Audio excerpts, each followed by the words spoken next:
Everyone wants to be a superhero. The thought of flying through the sky and beating up bad guys sounds cool as fuck, honestly.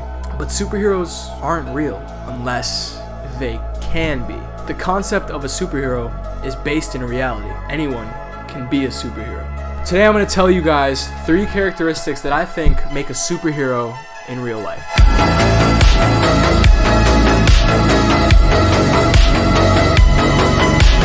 Number 1, superpowers. Obviously, no one can have superpowers, I get it. But superpowers can mean something in a different sense, right? Like, what are your abilities? What are your natural talents? What makes you special as an individual? Some people may be better at learning things straight from a book. They might be able to just read a book once and know everything. That's an innate talent. Somebody like that can use that talent to become really great at something like being a lawyer or a doctor. Or are you some kind of savant at piano? These innate talents and abilities are something that you have to discover on your own and then realize, what can I do to hone that and make that better? If you look at any superhero movie or superhero origin story, you know that these guys aren't just given their powers and automatically know how to use them. There's like a moment of awkwardness for them, that there's a transition period where they don't know how to use these powers. That's going to be you when you find your natural talents and your abilities. When you're trying to hone them, it's going to be awkward, it's going to be weird, it's going to be new. It's not something that you're just given and that's it.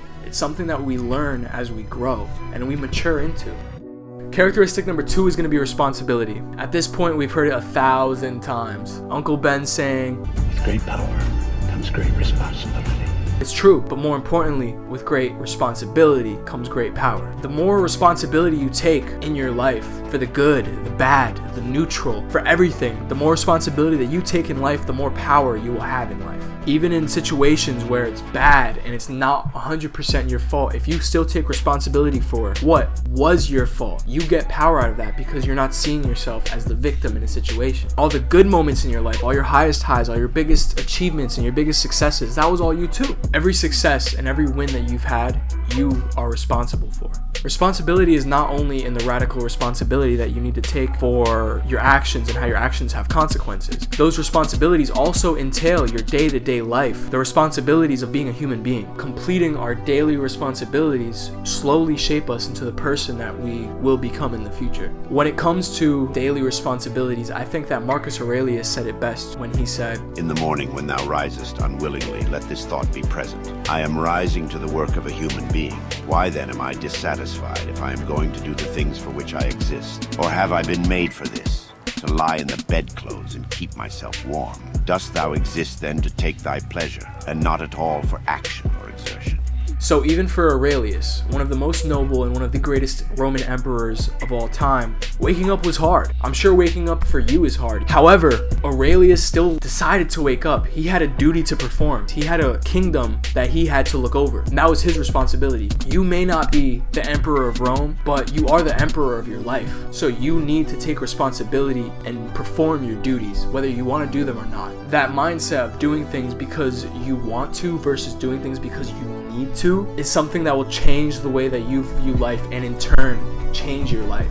That segues me right into the 3rd point, and that is, if you want to be a hero in real life, you need to be something larger than yourself. You need to become a symbol. But how does someone do that? How does someone become a symbol? You stand for something. You have virtues and you stand by them. You have principles and you stand by them. You have morals and you have duties and you stand by them. When somebody does that over and over and over, they become a symbol, not only to themselves, but to people around them. You can be a symbol too. You can be a symbol in your own community by doing things that make you proud and make others proud, doing your responsibilities and trying your best. You can be a symbol too. I think it was Jordan Peterson that said, "Be the strongest man at your father's funeral." And what that essentially means is, hold your head up high and be there for others when they're in need, even in your darkest moment. It's easier said than done, right? But when you realize that you want to be that, then it puts you on a path to being that. For me personally, I want to be a successful entrepreneur. I want to be a great friend. I want to be a popular YouTuber who's helping people, and I want to make a difference in the world. I can tell you from experience that once you start putting all of these things together, your abilities and your talents, and you start honing in on those, and you start really trying to be as responsible as you can while you're becoming better, and then you will slowly see yourself becoming a symbol to the people that are around you, to your friends, and for your family's going to see you doing better and trying in life, and they're gonna look up to you for that. Your kids someday will be able to look up to you because you tried and you were responsible. You worked on yourself as hard as you could. You trying to be better and being responsible and using your talents to the best of your ability will create a ripple effect in your life, in your community, that you will see. I promise. Now go be a fucking superhero, dog.